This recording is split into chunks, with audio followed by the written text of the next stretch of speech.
the last of my series for this year. It's been very short, but that's because we have 2 people today rather than the 4 normally. I want to be even briefer than usual. They both have a lot to say, and we have to vacate the room by 8. So let me introduce, but to AA people, he won't be a new figure, Jeff Kipnis, who is a professor of architectural design and theory at Ohio State and has a long-standing interest and involvement in art. And Tobias Rehberger, who is co-rector of the Städelschule in Frankfurt and winner of the Golden Lion in Venice last time round. I'll just hand you over to both of them. Say we're actually.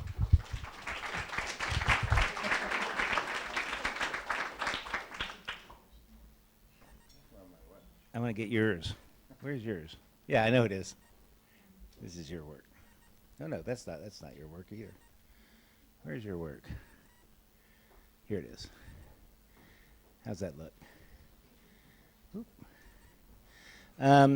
Thank you, Parveen. Thank you, Parveen. This kind of you know how to start a slide there, and then, all right. So it's kind of a weird experiment we're going to do tonight, and I'll just tell you a little bit about it. Tobias was not my first choice or my second choice. I got tired of making choices. You know, I guess my first choice was Daniel Birnbaum, and that would have been really dry. But it would have made me look really good. My second choice was an artist who I kind of like in New York. I'll show you a little bit of work. And so, Parveen said, people don't like painting anymore. They want sculpture. And I said, shit, I met this guy in Germany. We had 2 drinks together. Great. Yeah. Got a little drunk. That was it. That's the total communication we've had with him, right? Yeah. I haven't seen his work. So I said, fuck it. Carl, he seems famous. Get him. So then I called some friends of mine, and they said, they kind of said, oh, he's an associate of Rickford and Kippenberger, and these are artists who I kind of like and kind of don't like, so I was a little bit worried. So I opened some stuff on the web, and I started to read an interview about a film he was doing, and I read about, this is all a true story. I read about, 3 paragraphs, and I thought, oh my God, this is the most interesting, this guy is really interesting. But part of it has to do with the fact that he is absolutely interested in bringing spontaneous, informal persons into the process and the construction of the work. But I noticed he had never done that with a critic. He never had invited the critic into this little party of his. So I decided to invite myself. So I have not looked at the work. He sent me this line. I haven't read anything about it. And I'm just going to let him show it and then make fun of it after. If that's okay. All right. So, but first I'm gonna make fun of myself. I'm gonna rush through a couple of work I did in the last 15 years, just so Jeffrey knows what I'm doing all day long, and and then you can make fun of it. Fine. All right. This is a work I did early 90s, I don't know the exact year. I was invited by Udo Kittelmann, who is now the director of the National Gallery in Berlin, to Cameroon. And since I've never been to Africa before, I decided to, invited to do a show there, actually with a Cameroonian artist, Pascal Martin Taillou, in the Goethe Institute. And since I haven't been to Africa before, I thought it doesn't make sense if I prepare work or send something. I just go there and try to figure out something while I'm there. And then after 2 or 3 days, I got this idea that I'm gonna do drawings of classic modernist chairs from my memory. Little drawings, A4, pencil, perspective, no measurements, colors or anything. And then I drew like 10 chairs from my memory, and I went around in a taxi around Yaoundé, which is the capital of Cameroon, and gave them to different carpenters and metal guys, and they made chairs from my drawings that I made from memory. On the left is like what I had in mind is a Donald Judd chair, then there's a Marcel Breuer, Rietveld, Berliner Werkstätten, another Breuer, no, wait, the third from the right is Alvar Aalto, Marcel Breuer and the Berliner Werkstätten stool.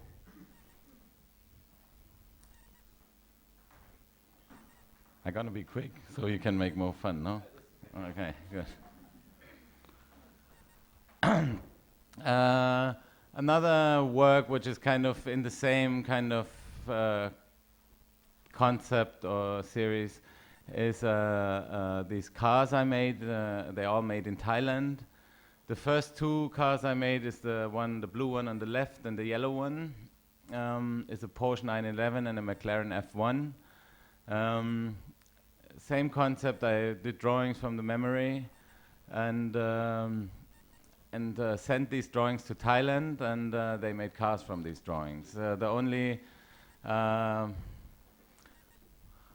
can you say restrictions, parameters I gave them is that should be like car size, and they should be drivable. So you can steer them. They have a brake. They have an engine.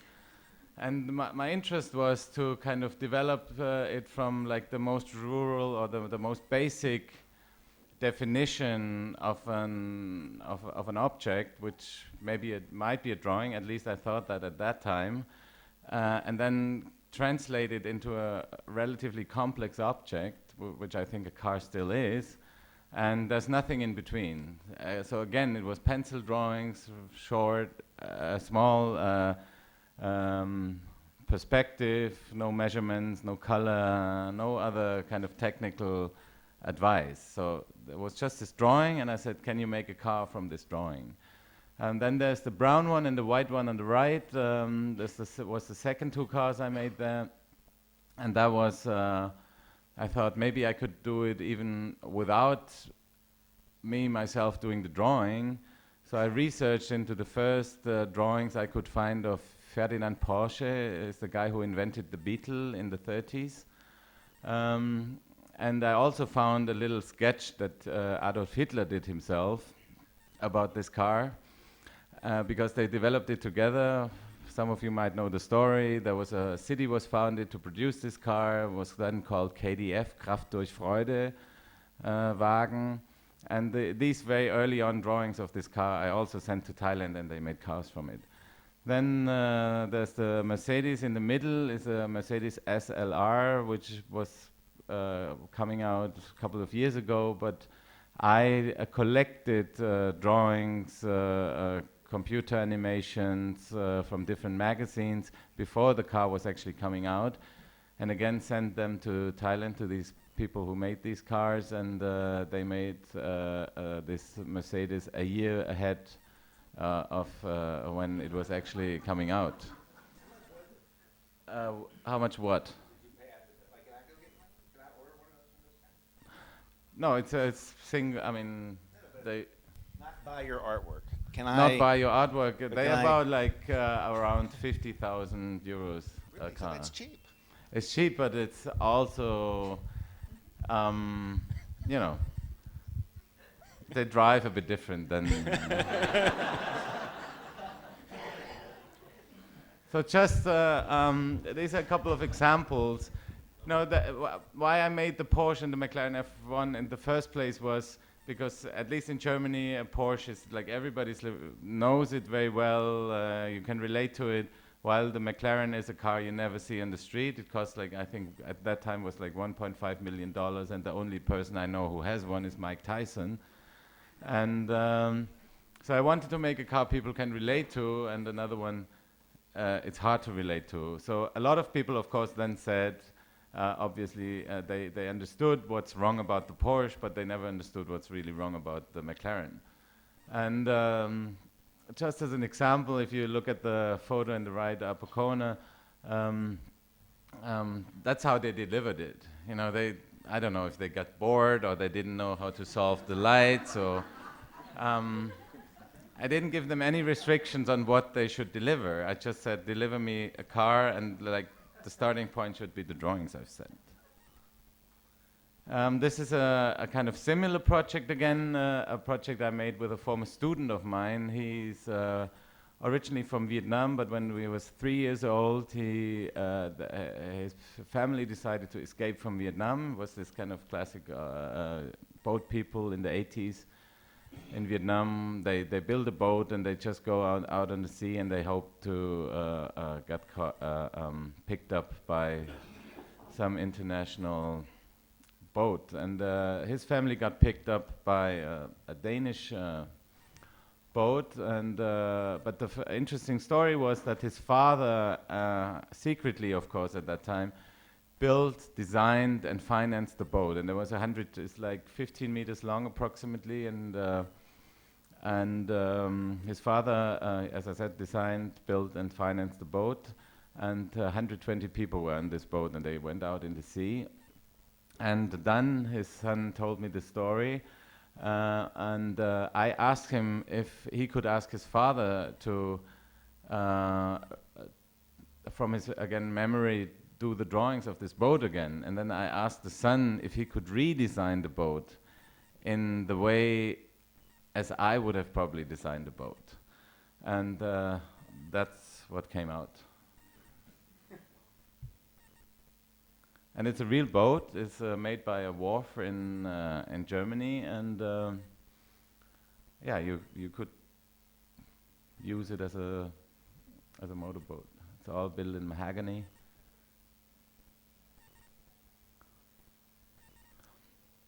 This is a work I did, I think in '96.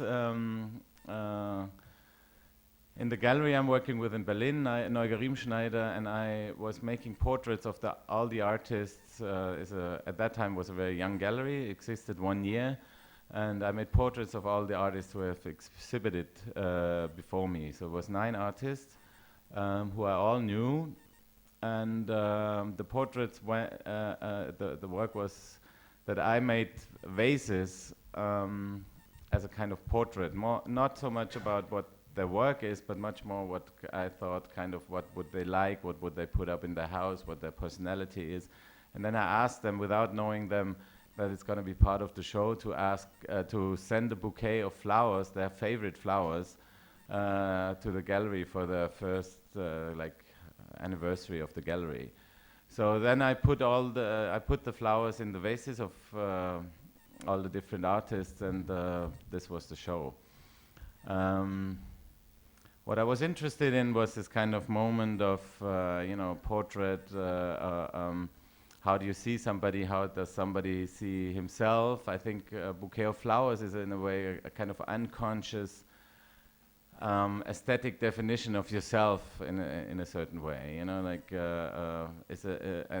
because they were all artists, I was also interested in this idea: is it now like a collaboration, even if they don't know about it? What happens if somebody buys them and puts other flowers? Is it still the work, or is it like only half the work, or is it not the work at all anymore? Yeah, so kind of back and forth. I made more of them. This was a self-portrait of mine. This is an artist from Los Angeles, Jorge Pardo. Another LA artist, Thad Strode. Oops. And then at one point it became a bit too popular. A lot of people wanted these kind of artist vases, and then I thought, okay, I'd turn it into some kind of classical way of making portraits. So only on commission, so people who wants one of these, the parameter basically is I have to have one dinner with them, and then I make a portrait. And this is a French collector. And then there's 3 dead artists, Dieter Roth, Donald Judd, and whatever. This is a work I made also in the late 90s. I was invited to do a show in Porticos, as an exhibition space in Frankfurt, linked to the school I'm teaching now, in Städelschule. It's not a space where students exhibit, but it's a quite, at least in Germany, it's quite a famous space because mainly works that been exhibited there were made for this space. It was the former city library, so only after the bombing, only the facade kept standing, and there's a couple of containers behind it, and that made the exhibition space. And when I was invited, I decided to lay out, put out a kind of how do you call it, questionnaire, or like a form that where visitors of the 2 shows before could write down what kind of improvements you could make to that space. And I took these recommendations, tried to fulfill them, but tried to fulfill them in the way that they were kind of counterproductive. For example, this person who was suggesting that there should be some announcement outside, because it always looked a bit hermetic, and you never knew if you didn't know about this space, you didn't know that there was exhibitions inside. He said there should be an announcement outside what kind of show is in there. So I wrote the title of the show on the pillars, but in a kind of made it or invented a kind of typography that it was really hard to read what's going to happen inside. Or, for example, that's somebody said there should be some possibilities of seating. I made these poofs. Somebody recommended a different floor. I made this really strong green floor, which was making it almost impossible to. I mean, if you took it serious, it would make it impossible to show painting in there, because the reflection of the floor was so strong green that colors would appear very different than they would normally do. And there was a couple of other things. Somebody said it's hard to find the bookshop, so I made this kind of door that says books. And of course, it kind of again kind of counterproductive to any kind of work that you would exhibit there, because there's this huge sign. Again, similar work to this is my gallery asked me once if I could design an advertisement for them for their Basel art fair stand. And in the first moment I was a bit irritated that I should be the designer of an advertisement. But finally I decided I got to make an advertisement. It was published in Frieze magazine and Art Forum, and I made. This was the page that was I think this was the Frieze one, and since they kind of abused me as a designer for their gallery, I thought, okay, I could abuse them, and I went back with this page, and I said, this is my layout for the show. Can you please produce this show? And what they did, I didn't do anything else. That's what they decided to do in their gallery. The dots were made into poofs, the space was painted black, they made some white lines on in the space, some dots were made into lamps, and the list of artists that I had to put in the advertisement, they put up a drawing of each of these artists. This is the construction in the middle is not my piece, but it was wall paintings I did in a museum in Germany, in Mönchengladbach and in Essen, and I asked the guards of the show to knit these wall paintings into sweaters for my friends. So first it was wall paintings, then was sweaters. Maybe I just skip this. This is a work I did in Italy. There was a show called Arte all'Arte in Tuscany, where every year like 5 to 10 artists were invited to do a piece in different little villages in Tuscany. My village was called Colle Valdelsa, and they had this pedestrian tunnel, 100-meter long pedestrian tunnel from 1500s. and with very, very few light inside. And they also had a kind of tradition in glass production. So I decided to make lamps with these people who make glass there, 123 lamps, spread out in this 100-meter long tunnel. And they had a kind of control device came with them, connected to the internet, connected to real-time light intensity measurement in Montevideo in Uruguay. So the amount of light the lamps gave in this pedestrian tunnel was equivalent to the intensity of light that the sun produced in Uruguay, in Montevideo.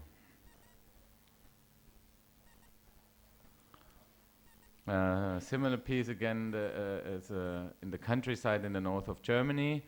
Is a concrete platform, concrete bench, and a lamp hanging in the tree.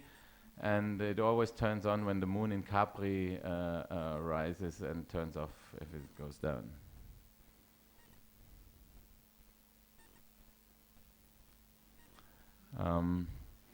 Kind of a mix of a couple of works that are also always linked via internet or via photocell device to different light circumstances in different places. One was, I think, one was also like if the guards switched the light on in the changing cabin. Another one was reproducing the light outside of the museum. Another one was producing the light in Arroyo Grande, which is a little village between San Francisco and Los Angeles, and so on and so forth. Does this have the light by the other Tobias Rehberger in it? No, this coming. This was a piece in Venice called Seven Ends of the World. Again, internet, light in a pumpkin field in Romania, light in an abandoned Burger King in Kyoto, light in a brothel in Frankfurt, 7 different places.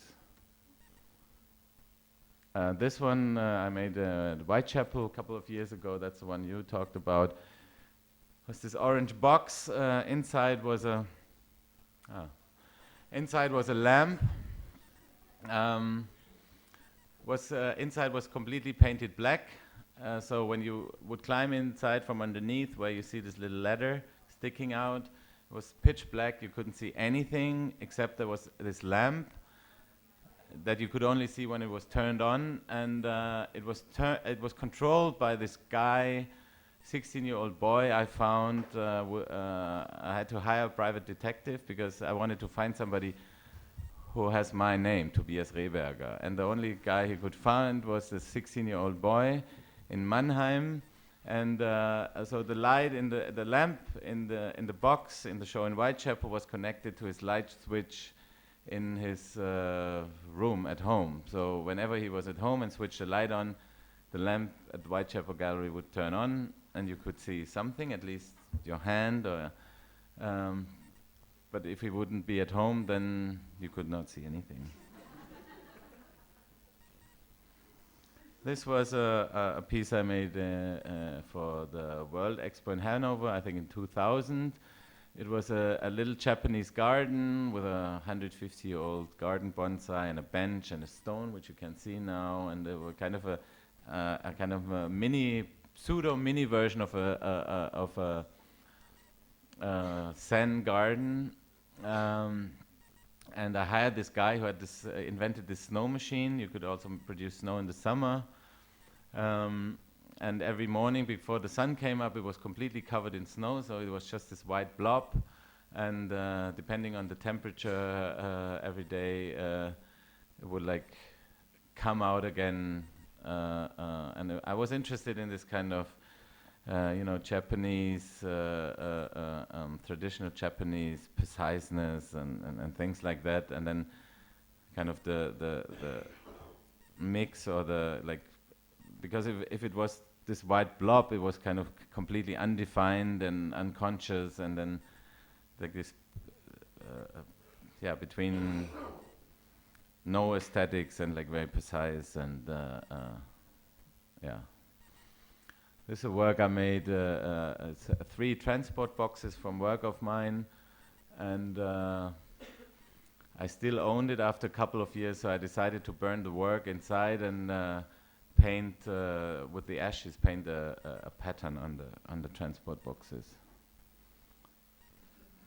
This is a series I do since quite a while. It's Velcro tape lamps, and it always goes like that. Assistants of mine try to make lamps that they think I would do, and then I would go there and sometimes change them, sometimes completely change them, sometimes do not change them at all. And Velcro tape, of course, because it's very quick. You know, like you can just like open it, change the shape, just put another color, and it's about the projection of the people who I work with that they have on my work.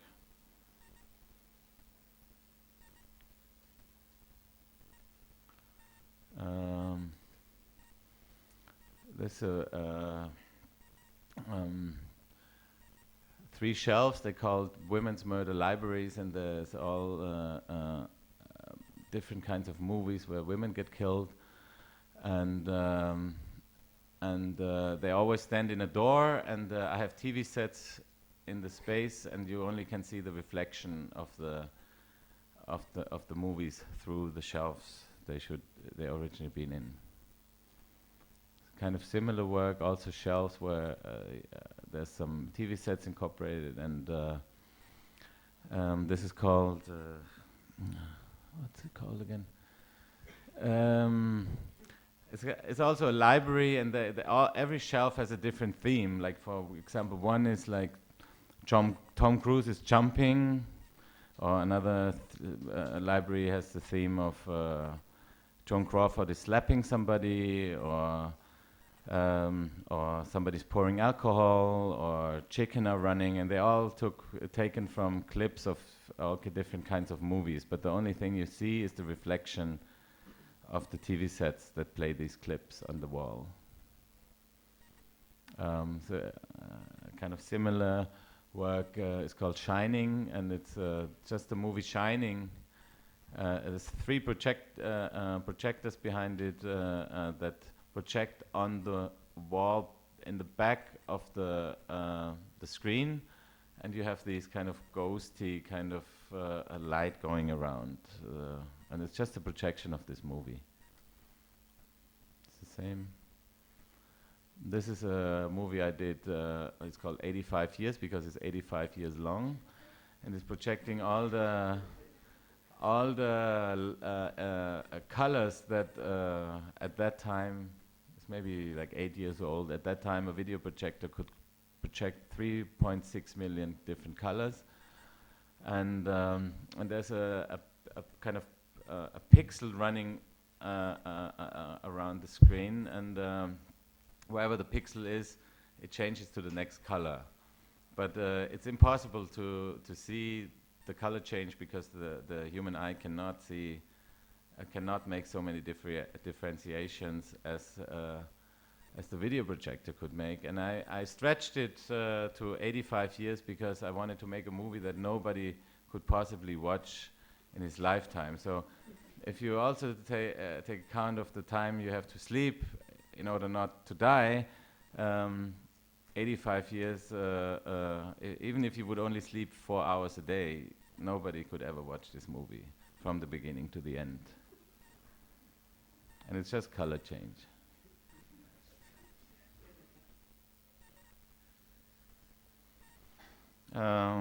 Another kind of part of my work, I do work a lot with the models in all different kinds of ways because I'm interested in the idea of that they represent something else, but then they also are an object in themselves, and what can you draw from it, and what could other people draw from it, and how do you interpret them. And this is, for example, a garage, and it's a model. It's called Mother, 85%.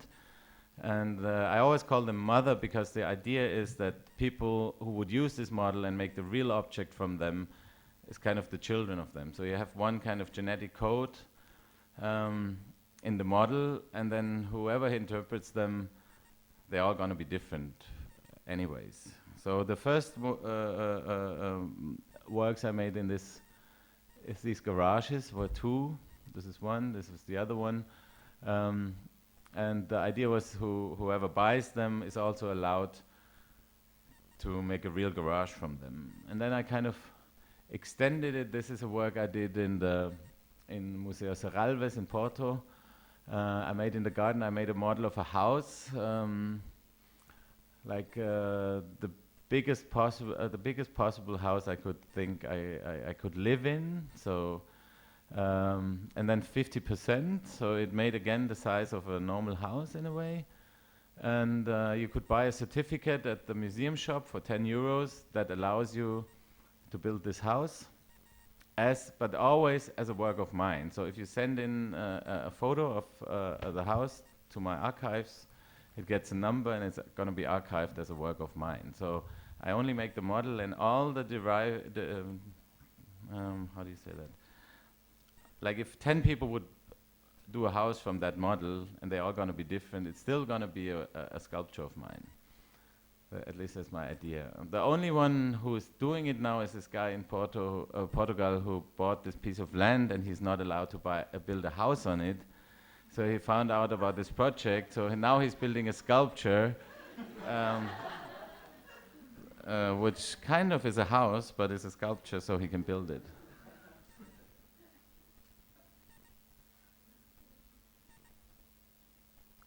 That's a dog house, kind of a finca for a dog. Another garage I did in Tokyo, where you could also buy the certificate and build the garage.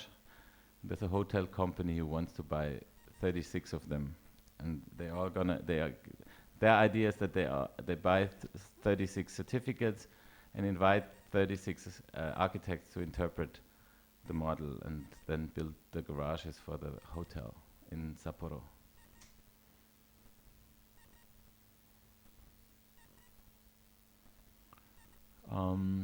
That's a work I did in '97 at the Sculpture Project in Münster. It's a big show of public sculpture that happens every 10 years. And I found it's a building from the university. There's 3 lecture rooms in it, 4. And they have this huge terrace. It's in the middle of the city, across from the castle in Münster. And it's a huge terrace, 500 square meters. Nobody knew about it.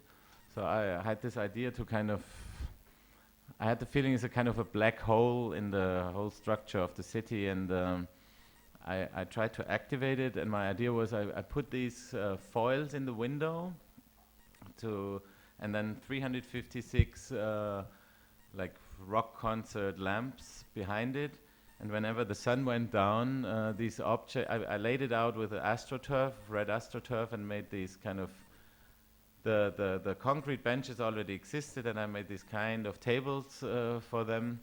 So this is, I always called it kind of the sleeping stage of the sculpture. And then in the evening, when the sun went down, we turned on the light, and the building became a kind of lamp for a little bar on the terrace, and which was made by flipping up the tables next to these concrete benches, and then there was a bar. And from a distance, it really looked like the building suddenly looked like a huge lamp, and it was only, this huge building was only there to give light to the bar.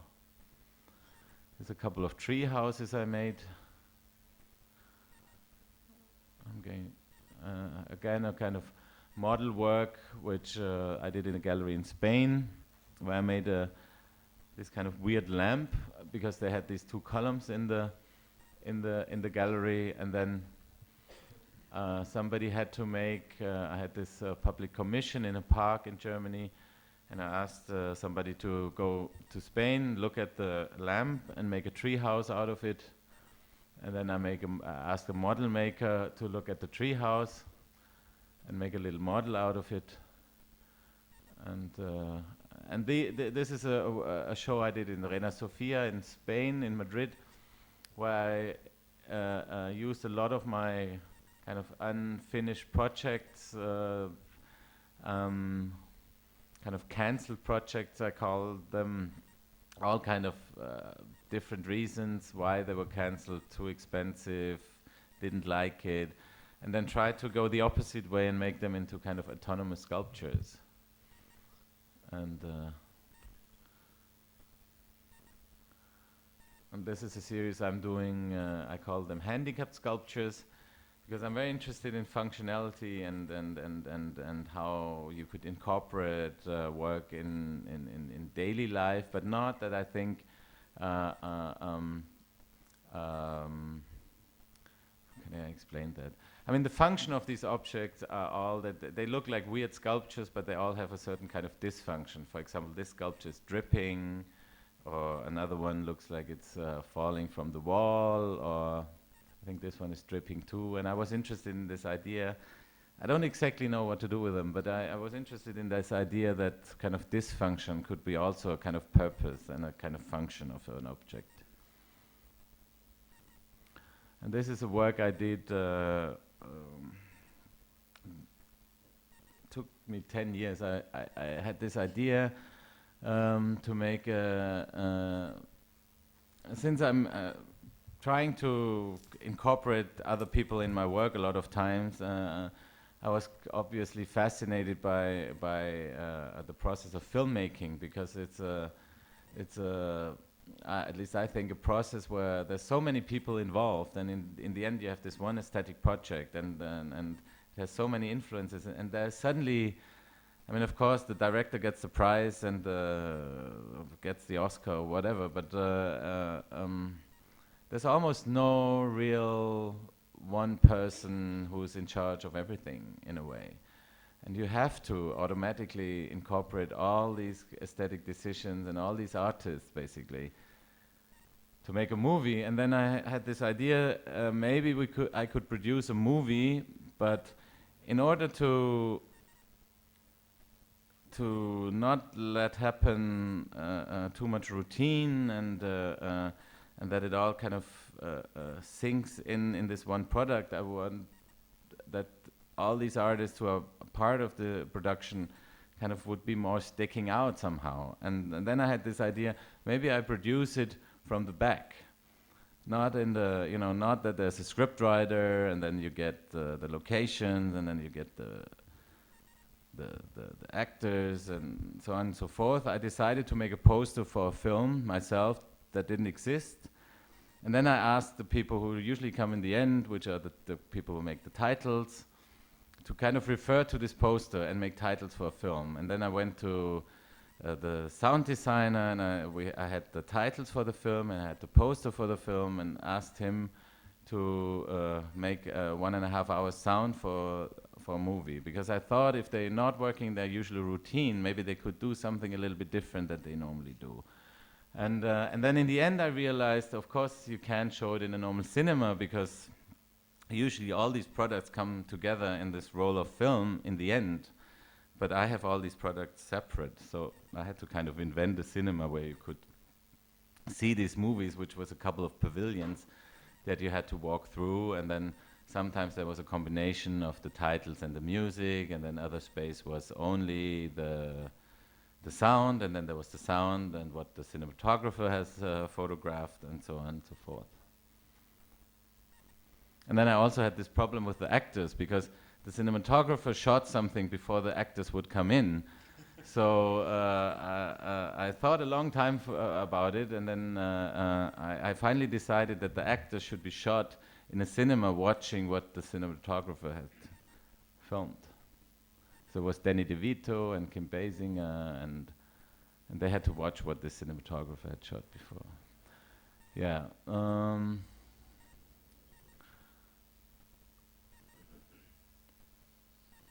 This was what one of the sets of the set designer.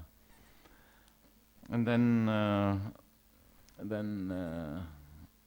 just because it has been mentioned, I did this piece in Venice, where I was interested in a certain kind of camouflage technique for a long while, that actually the British invented in the First World War, called dazzle painting, and they camouflaged their ships because they wanted, the idea was that from a long distance, at that time there was no radar and of course no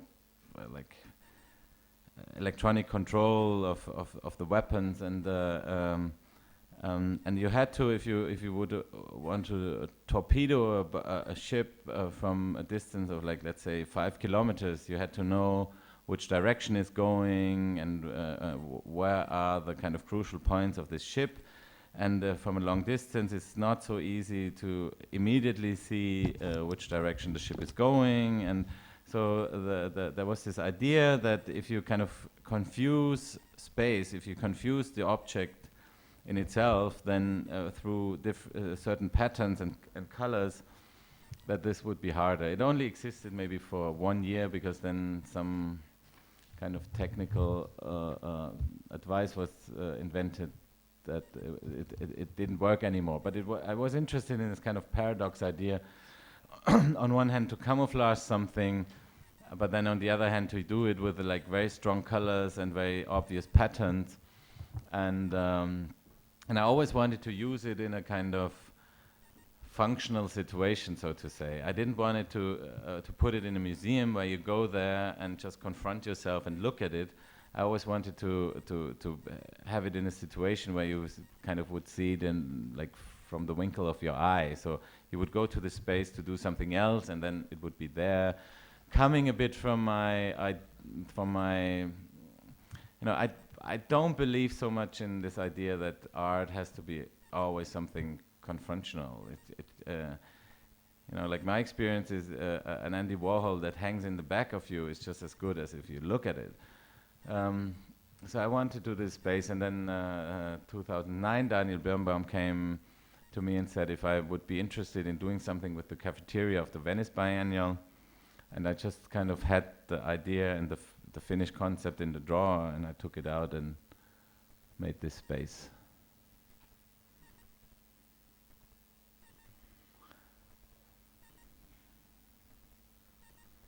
And since then I did a couple of them around the world. I had this kind of idea that it could be kind of an aesthetic Starbucks or something. So I did one in Sydney, in Istanbul, in Madrid, in Berlin, so on. I think that's it.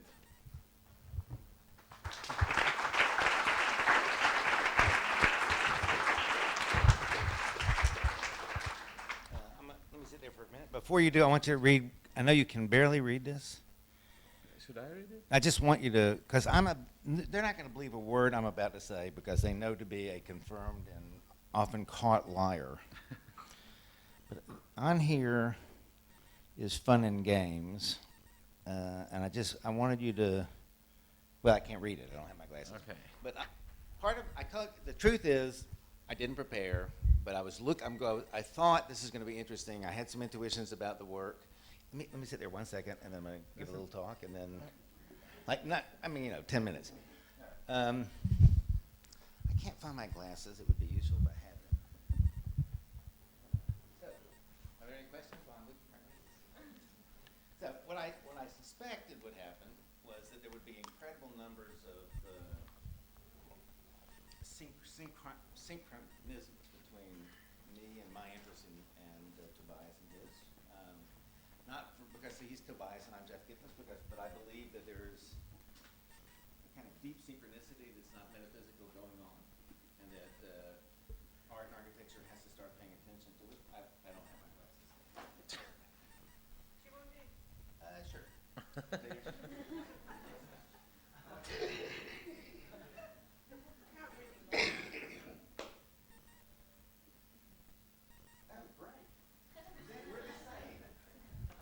Maybe it's yours.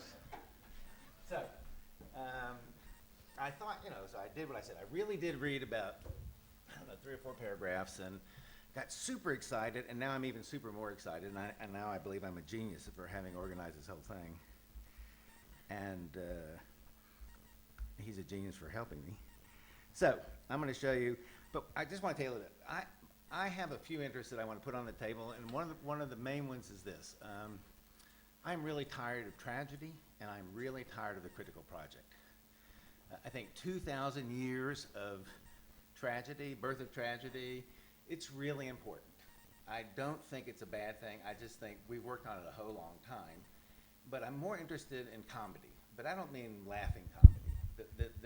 There is a parallel that we should not prefer tragedy to comedy. We shouldn't prefer death to life.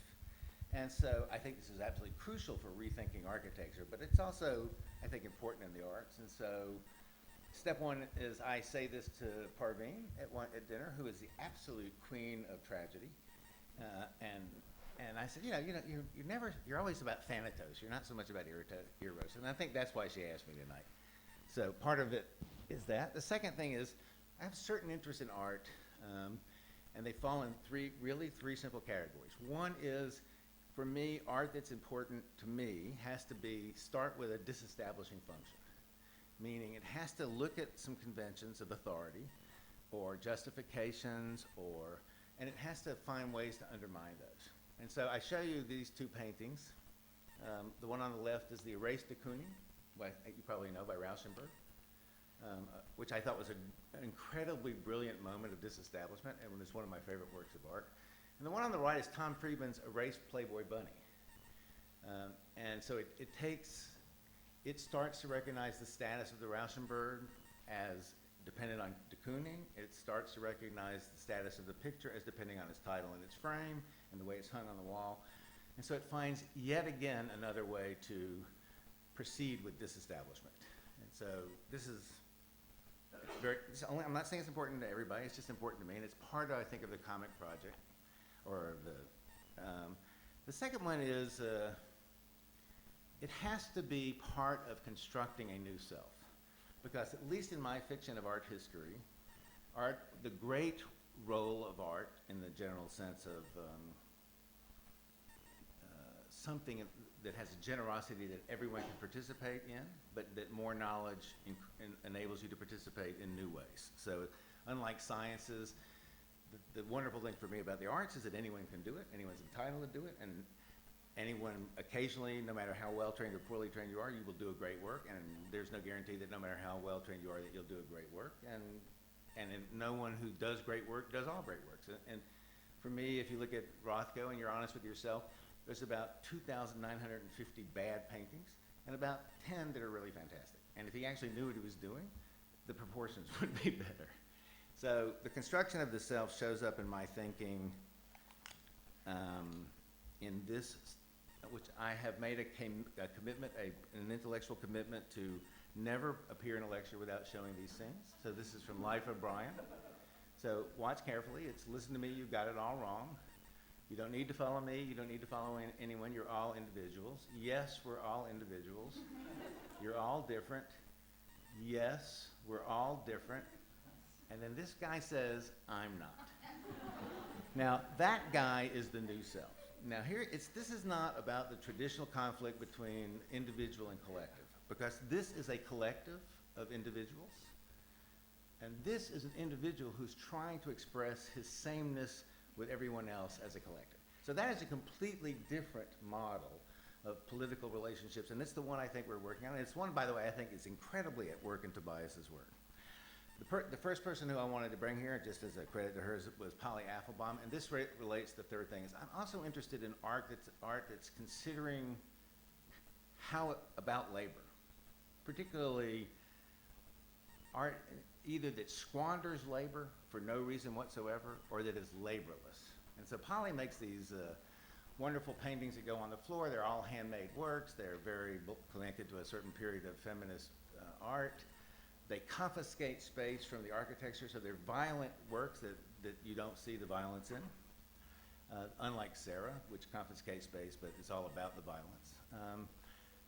But she then made these series of works that she showed in the Montana, and when the show opened, the director walked in because she had spent 10 minutes literally installing it, and it looked like she hadn't done anything but bought these 4 pieces of thing, and she tried to close the show immediately and tried to sue Polly. And but if it wasn't for the outrage of everybody in the art world, plus Deborah Butterworth, who was also showing in the gallery, in the museum, insisting that she would leave, Polly would have closed. But I still wasn't there yet. But the piece that got me was this piece, which was also a very fast piece. Bought pieces of sequence work, laid out quickly, cut and laid out quickly without much thought. Confiscates the space in the same way, but also has a kind of crime scene quality to it. And so the last thing I'm interested in is I'm not interested in explaining anybody else's work. Mark Cousins and I started an article a while back, which pretty much defined my life as a critic, in which we decided to reconfigure the critic as a performer. So I don't see myself as understanding the work and explaining it to you, and I don't see myself as judging the work. I see myself as something like a musician getting a score. The first people to read scores for contemporary work are almost always give horrible performances, which is the tradition of the critic. They always make a fool of themselves first. So I think my job is to become a kind of performer. I like to perform the work, which means I have to kind of know something about it, but I also have to kind of not know about it. And the work that most interests me is the work that is less about having an explicit narrative and a critical relationship through subtext, and more about mobilizing the possibility of multiple stories. And so the self that I'm interested in is no longer, I think the self as an internalized construction of myself in a body is finished. We are now constructing a sense of self in organic groups. I really do believe I'm the same as Tobias, and I'm the same as, I forgot it, because I'm nervous. Yeah, shit, fuck you. As Mark. You know, I think there's a sameness that we really have to gather that has nothing to do with difference equals zero. So in order to do this, I saw this movie, Exit to the Gift Shop. It doesn't matter. And I thought, you know what, I'm going to become an artist, apparently, is really. So I've now decided to become the critic as performer as artist, and now I'm going to show you some of my artworks.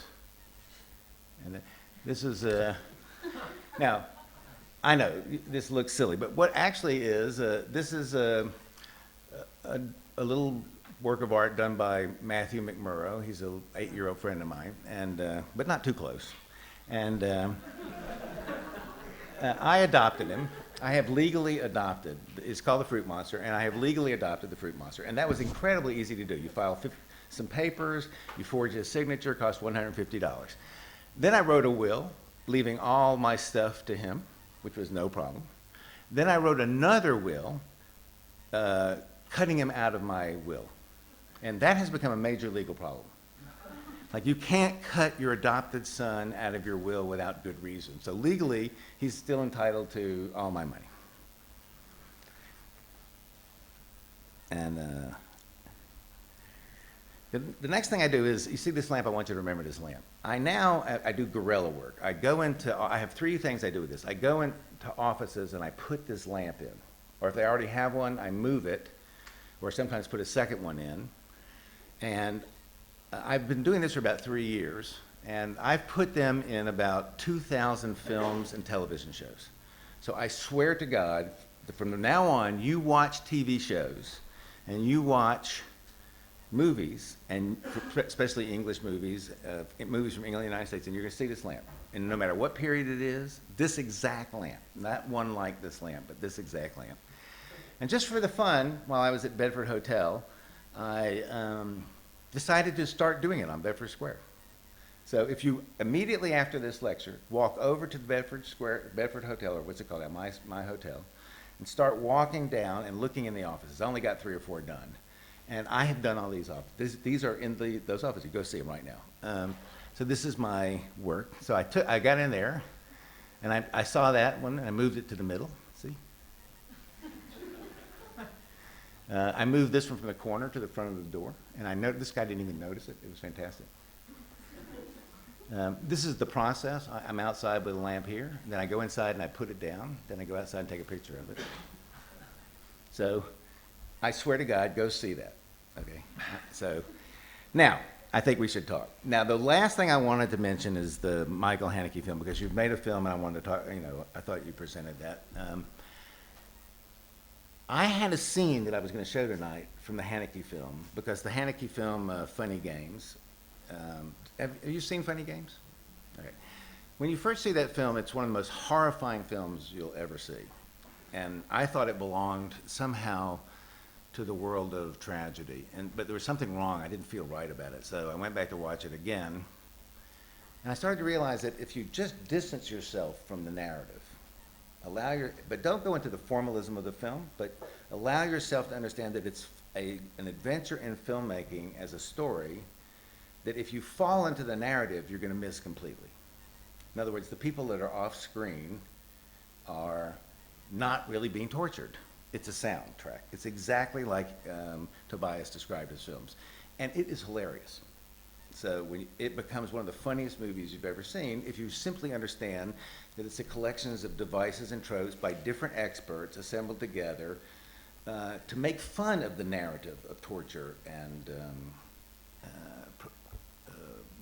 what is it when you show naked people in movies? Porn. Sorry. I couldn't remember. They call that blocking, I think, or something like that. Now, and in terms of the coincidences, while I'm going to ask him a question, and I'm going to look up one image real quickly. The scene I had decided to show as part of my little presentation, and I was worried that we're going to be out of time, was the egg scene. If you know the movie, there's this scene where the violent people go borrow some eggs from a neighbor, and they really, it's part of this really horrifying thing, but absolutely nothing actually happens. And I noticed in your lecture tonight that you showed a whole series of eggs. Eggs trapped in a cage, eggs burnt in a thing, and you never mentioned them. And I thought, wow, if I had shown that scene, I would have proved my point that not only is there some sort of simpatico between us, but we are the same. And so can you tell me a little bit about your eggs? Because there's one more picture I just want to show you real quick. Or you don't want to tell us about the eggs? It's more like a sorbet in between, like if you have a long menu and a lot of images you should think about and should listen, then you need some sorbet in between to freshen up. Those are your pauses. Yeah. Well, how did you pick that? For example, there were the I don't know. I just collect. It's a couple of eggs, and what else?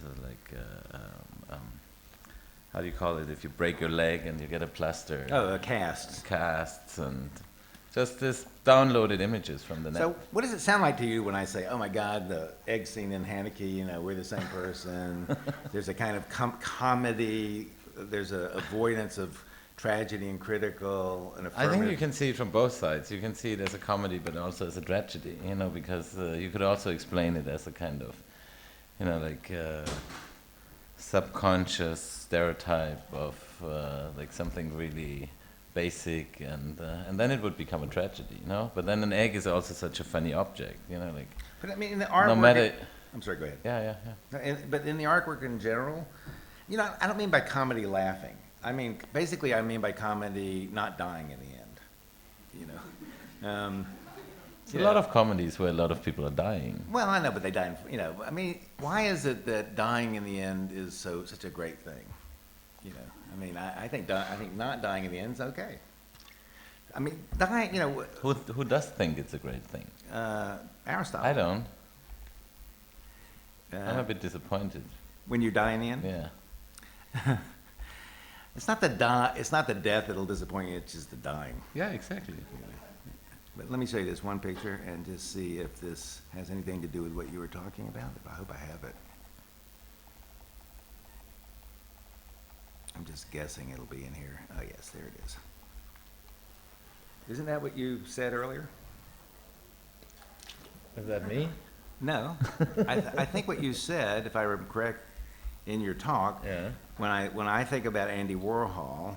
Yeah, in the back of you. Yeah, that it's more interesting to look at Andy Warhol not this way. No, this way. This way, look. Not like that. No, yeah. But like that. Yeah, exactly.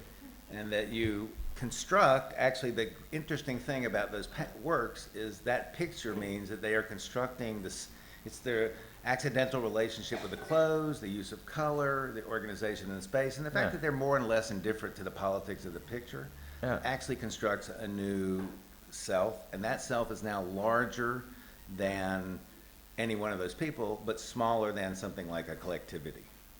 I mean, civitas. So isn't kind of what you're talking about? Yeah. Yeah. So, well, that was lucky, wasn't it? Now, the other way I could have done this is watched every one of your lectures online. Figured out how to put these slides in. You did, come on. I know no one would believe me.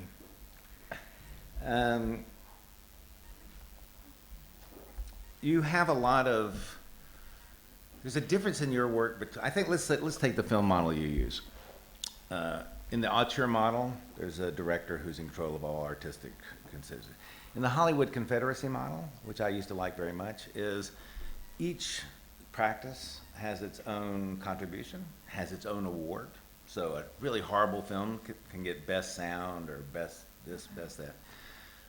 It seems to me you're negotiating something other than that in all the work that has to do with you withdrawing and allowing the participants to participate, but at the same time not erasing yourself. Like for me, the idea that the people that... But it's not about participation. It's more about being honest about what happens anyways. And not that, of course a lot of artists have assistants. It's not about that. It's about this idea that you are in control of what you're doing. And I don't think you are. So... But why, so you see your project as having a critical dimension in exposing a received canon as fiction, and you are now going to do corrective criticism and expose it. No, I think it's just, it makes the work more complete. It's not I don't mind if somebody else is not exposing it, and it's not that I'm more honest. It's just more complete somehow. It's more... Why would its honesty matter? As I say, it... you didn't believe me tonight when I'm telling you, right this second, I swear to God, everything I said tonight is true. Do you believe me? Of course. So when we go see those things and see those lamps, you're going to believe I got in there and did Yeah. Good. Sure, That's why not?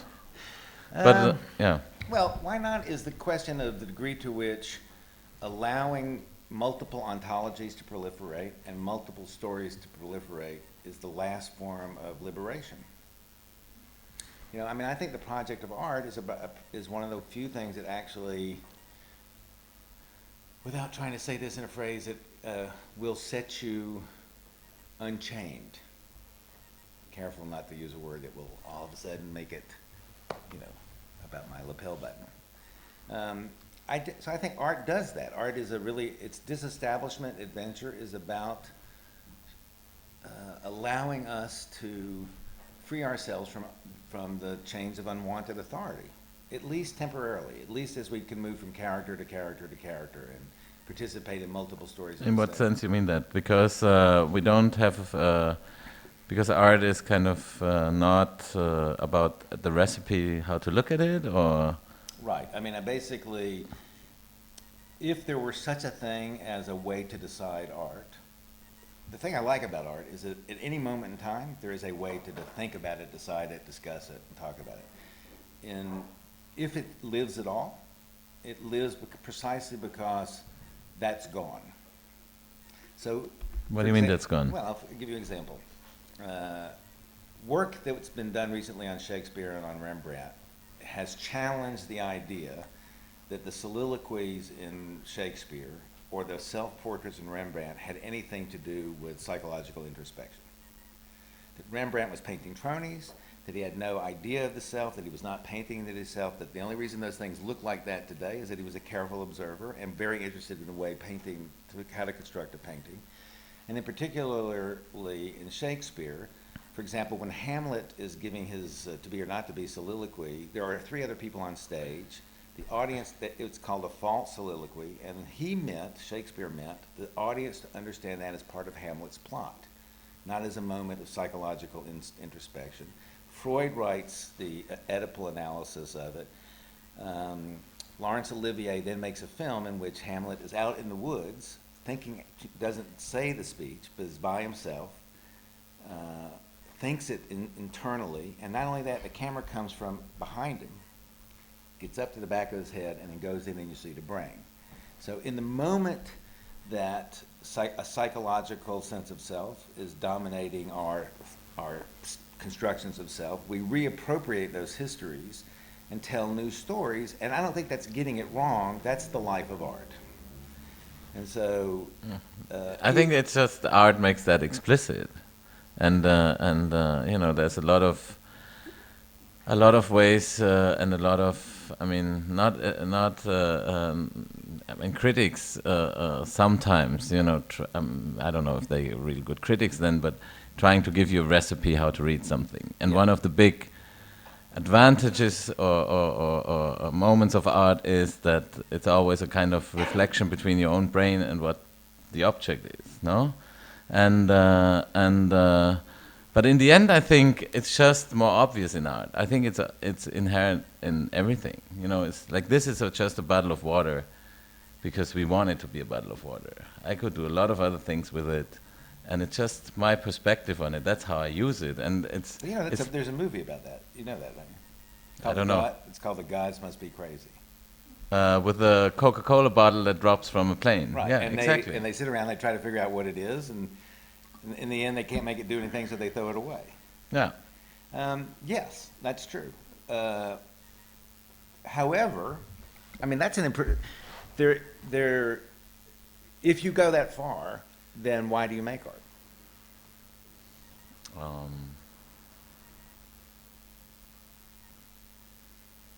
I don't know. Never thought about it really. That's what you know. I think I have the you know, like probably because I, you know, there's a lot of moments where I could play with that without being tortured. Probably, you know, like I don't have to. You know, I'm not trying to sell water bottles as I don't know, scooters but I can sell things in art as something, and I, you know, it's my job. You know, I should do that. Okay, you know? so you're in England, so you're about to get attacked for even mentioning that you're going to sell anything. You know, no, I mean, the it commodification was not meant to, as a kind of, you know, I'm not speaking about market, but that's, or I could say not selling, but translating. Well, I think, but selling is important. I mean, there's a history of factories in art, starting with Raphael, coming to an incredible conclusion in the 60s with Robert Morris. All the artists that you were, is it true you were a colleague of Kippenberger, or? No, I was a student. Student. There's a huge quantity of art knowledge in your work. It's not, but your work isn't about gaining its justification from its art knowledge.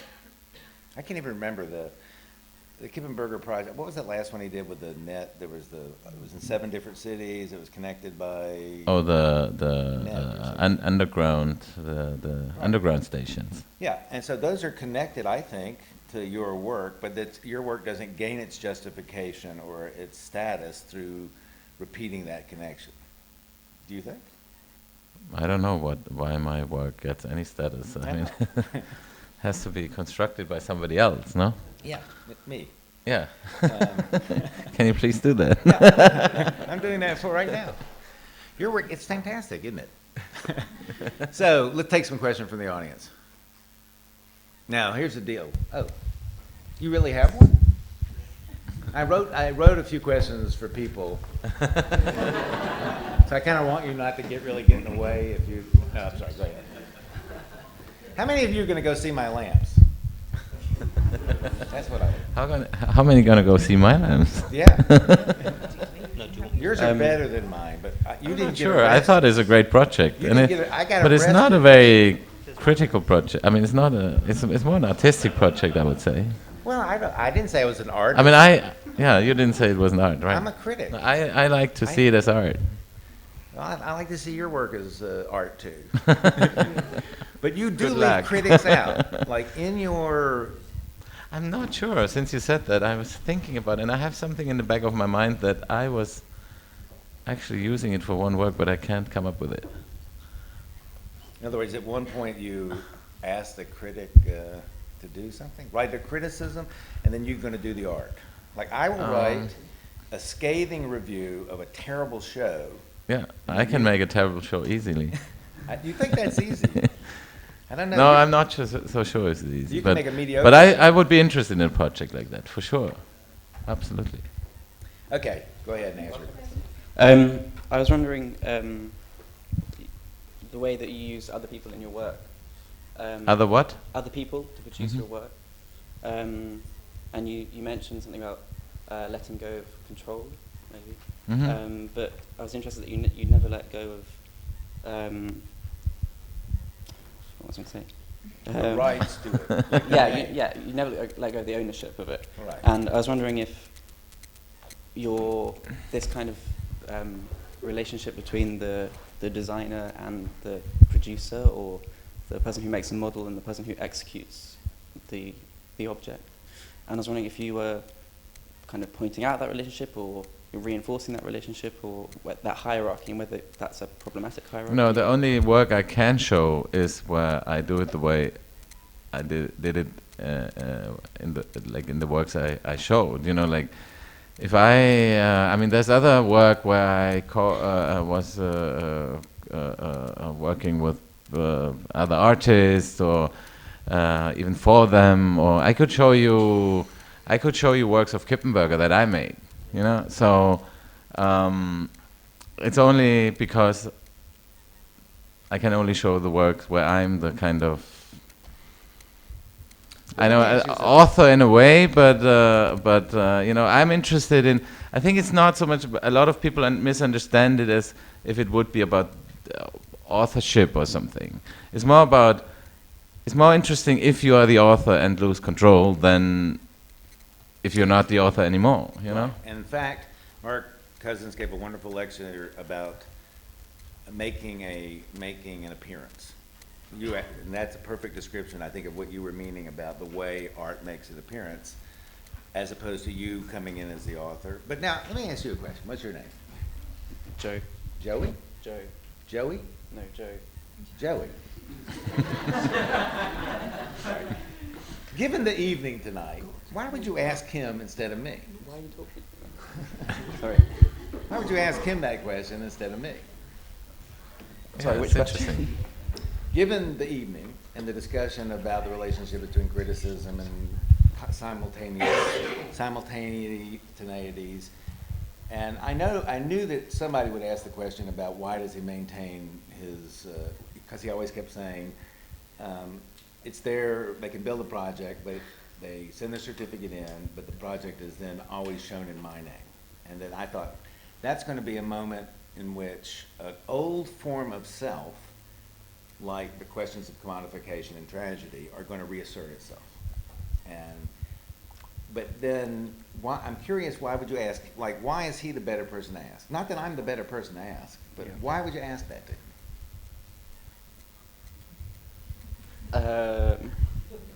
I don't know, because I was more interested in his work than Then what mine. you had to say.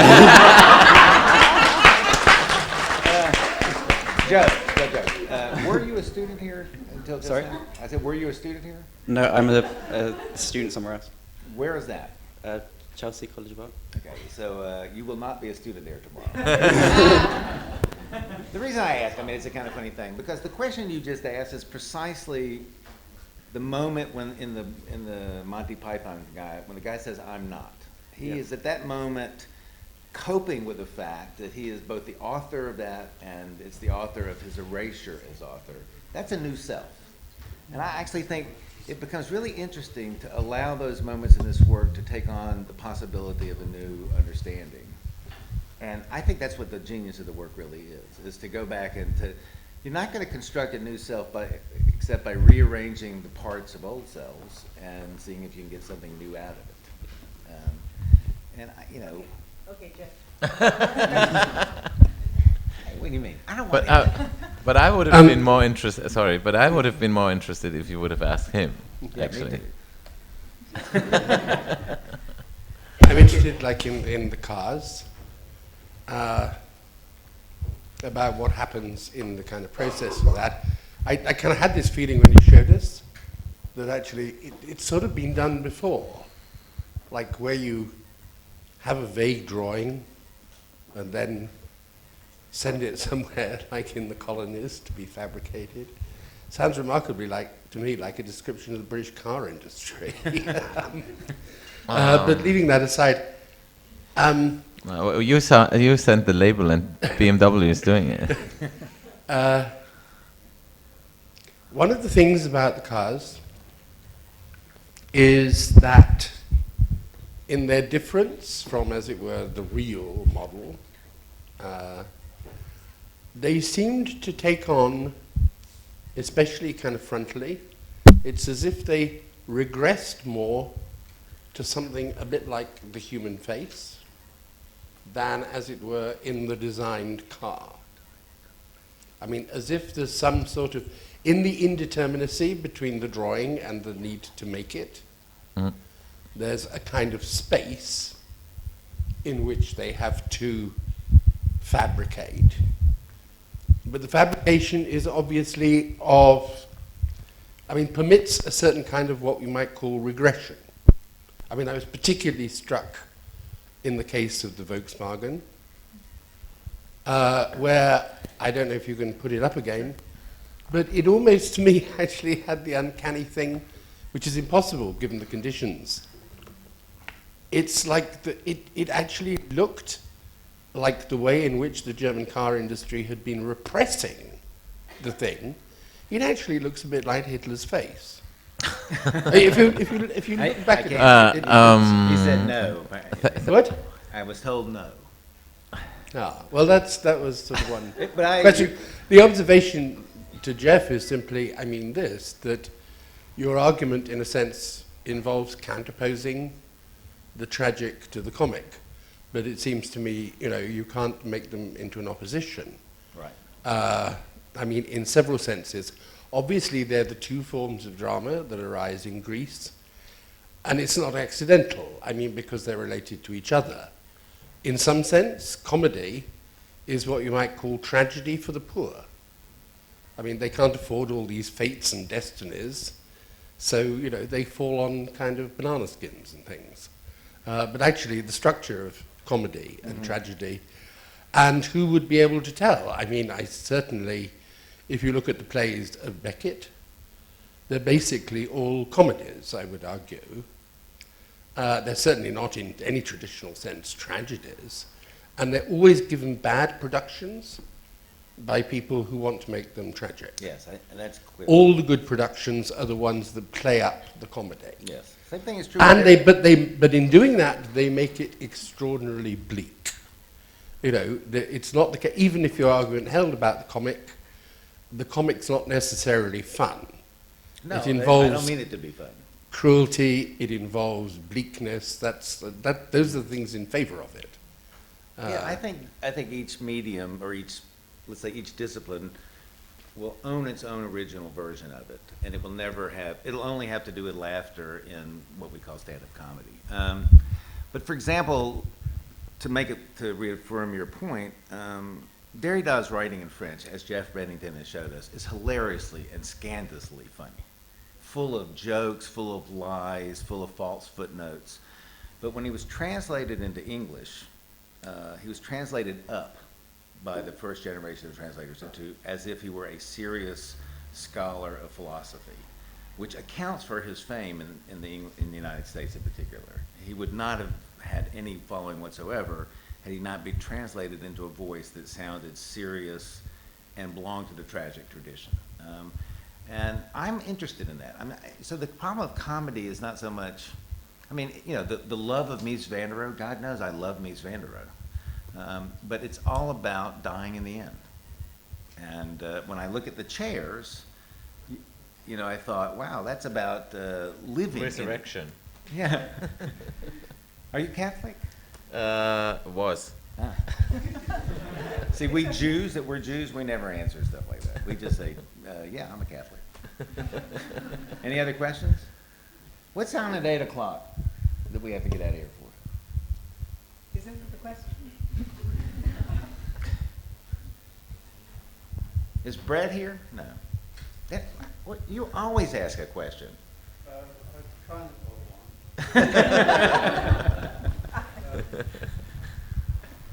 We're ghosts, actually. Me and Mark. All these old people. We don't live here. We're not alive anymore. It's just why is there no comic architecture, or there is, but nobody seems to be able to metabolize it in some kind of way. Yeah, and because the very form of doing architecture seems to be inscribed under tragedy. it is. I agree. I completely agree, and I don't mean to say we need to make Fat.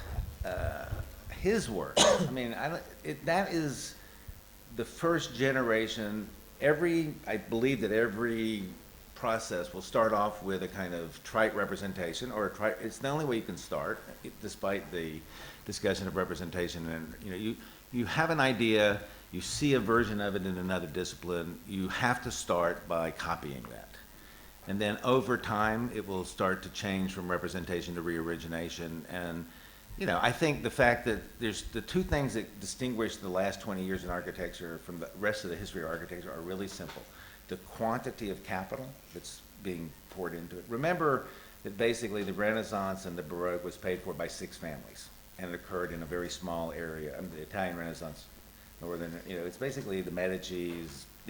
So 6 families, not much money, and virtually no power over matter, no ability to do anything with it. In the last 20 years, we have gained an enormous power over matter through digital technologies and new materialities, so we can actually liberate it in the same way that painting was liberated from its obligations to its patrons. But there was huge amounts of capital available to it. So I think that, I'm not sure how history will judge its quality, but I'm 100% confident that it will go down as the most important period of architectural history.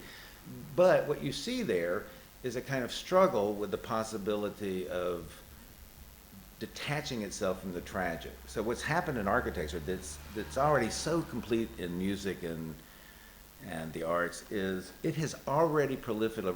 Like on my music collection, on my iTunes collection, when you look under genre, there's 190 genre. Do you know what EMO is, or AK? I don't even know what these things are. Like emo, what does that mean?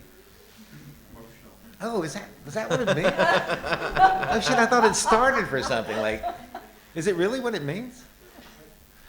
Like there's a genre of music called emotional music, so they get to say, oh, but kind of part emotional. But there's no such thing as that in architecture as in the discourse, yet it's very clear that the whole field is already well past that. That there are, like the iTunes of architecture today would have, 20 genre. And we aren't yet discussing it in those terms. And the funny thing about music is that happened so far, it ended up being apolitical. I think music today has become so individualized that it's lost its capacity to stimulate even organic groups of discourse. We will get there, but it'll be a while, another 100 years or so. But we have to get to the point of the understanding of art as genreization to understand that maybe we have already solved the problem of the end of the tragic. I'm not really sure. Would you like the last word? You had last word. No, I'm fine. No, fine is good. Thank you. You were good.